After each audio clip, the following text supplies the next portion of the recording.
పూరా లోకల్. నమస్తే, welcome to పూరా లోకల్. ప్రస్తుతం మనం బీజేపీ రాష్ట్ర ప్రధాన కార్యాలయంలో BJP vice president Kasam Venkateswarlu గారితో ఉన్నాము. రీసెంట్ గా తెలంగాణ రాష్ట్రంలో ఒక విషయంపై పెద్ద రచ్చ నడుస్తుంది. మహిళలు సాంప్రదాయంగా బట్టలు వేసుకోవాలని శివాజీ చెప్పాడు, కానీ ఈ విషయంలో ఒక్కొక్కరు వాళ్ళ అభిప్రాయం చెప్పారు. ఇదే విషయంలోకి కొంతమంది దేవుళ్ళను కూడా లాగుతున్న పరిస్థితి.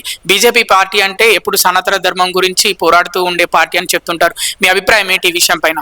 హిందువుల దేవతలని, హిందువుల దేవుళ్ళని కించపరచడము, అసభ్యంగా మాట్లాడడం కొంతమందికి ప్యాషన్ అయిపోయింది. రెండవది, హిందూ దేవతలను తిడితే, హిందూ దేవతలని అసభ్యంగా మాట్లాడితే వ్యూస్ వస్తాయని చెప్పేసి, లైక్స్ వస్తాయని చెప్పేసి పిచ్చి పిచ్చిగా మాట్లాడుతారు. వీళ్ళని నేనేమంటున్నంటే, వ్యూస్ కోసం ఆకులాడపడే అజ్ఞానులు, ఒక పనికి మళ్ళీ చెత్తగాళ్ళు. కాబట్టి వాళ్ళ గురించి మాట్లాడుకోవడం చాలా నీచమైన పని.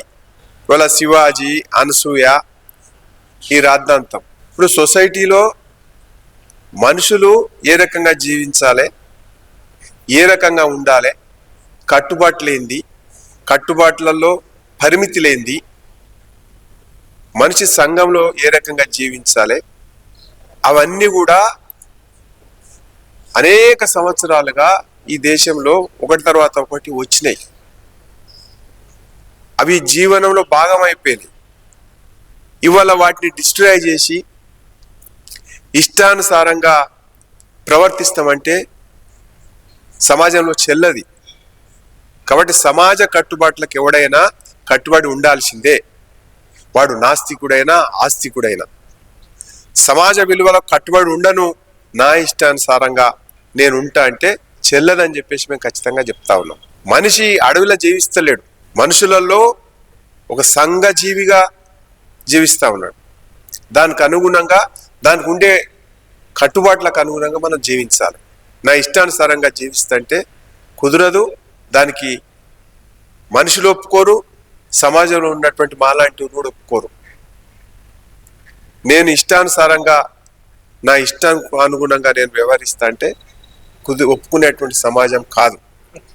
కాబట్టి శివాజీ కావచ్చు, లేకపోతే అనసూయ కావచ్చు, లేకపోతే దానికి సమర్థిస్తున్నటువంటి మనుషులు కావచ్చు, ఎవరైనా కట్టుబాట్లని ఒప్పుకోవాల్సిందే, కట్టుబాట్లకు అనుగుణంగా ఉండాల్సిందే. మీరు చెప్తుంటే వార్నింగ్ ఇస్తున్నట్టు తెలుస్తుంది. అంటే ఇప్పుడు అన్వేష్ ఉన్నాడు, అన్వేష్ ఈ విషయంలోకి దేవుళ్ళని ఎగ్జాంపుల్ గా దేవతల పేర్లు తీసుకొచ్చి మాట్లాడాడు. అంటే మన చర్యలు తీసుకోవాలని చెప్తున్నారా అన్వేష్ పైన మీరు?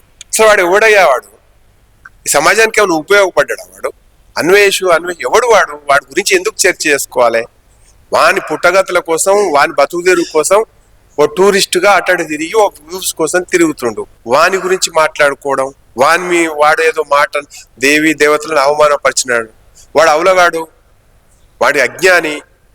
వాడు దేవతల గురించి, దేవుళ్ళ గురించి మాట్లాడేటువంటి అర్హత ఉన్నోడు కాదు. వాడే ఉట్టిగా పొట్ట చేత పట్టుకుని డబ్బుల కోసం తిరుగుతుండు. వాన్ని ఇవాళ మనం చర్చ చేసుకుంటున్నాం. అసలు పట్టుకొని తన్నాలే పిచ్చి పిచ్చిగా మాట్లాడితే. ఎవడైనా సరే సమాజంలో దేవుళ్ళు దేవతలని కించపరిచి మాట్లాడితే పట్టుకొని తన్నేటువంటి ఆస్కారం ఉంటుంది. అసలు హిందువులలో ఆ చైతన్యం వస్తుంది. వాడు అవలగాడు. వాడు ఉంటే బంగ్లాదేశ్లో హిందువులని చెట్టుకు కట్టేసి తగలబెట్టిండు.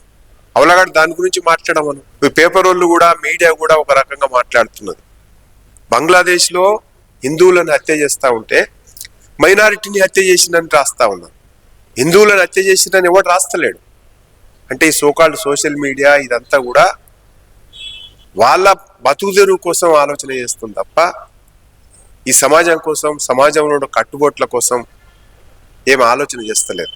కాబట్టి అన్వేష్ గాడు ఏదో అన్నాడు, వాడు అనుకుంటే వాడు అవలగాడు, వాడు ఏదో మాట్లాడుకుంటాడు. వాడిని ఎట్లా శిక్షించాలో శిక్షించాల్సిన వాళ్ళు శిక్షిస్తారు. ప్రతిదానికి ఒక మార్గం ఉంటుంది అని వాడిని ఏదో ఫేమ్ చేయాలి, వాడేదో మాట్లాడిన దాన్ని ఫేమ్ చేయాలని, వాడి అవసరం కూడా ఫేమ్ కావాలని దాన్ని మనం పట్టుకొని వెళ్ళాడడం అది కాదు. వాడు సొసైటీకి క్షమాపణ చెప్పినా వాడు చేసింది పెద్ద ఘోరం. దానికి ఎప్పుడు శిక్షించాలనో, ఎవరు శిక్షించాలనో, ఎట్లా శిక్షించాలనో దాన్ని చేసేవాళ్ళు దానికి ఉంటారు.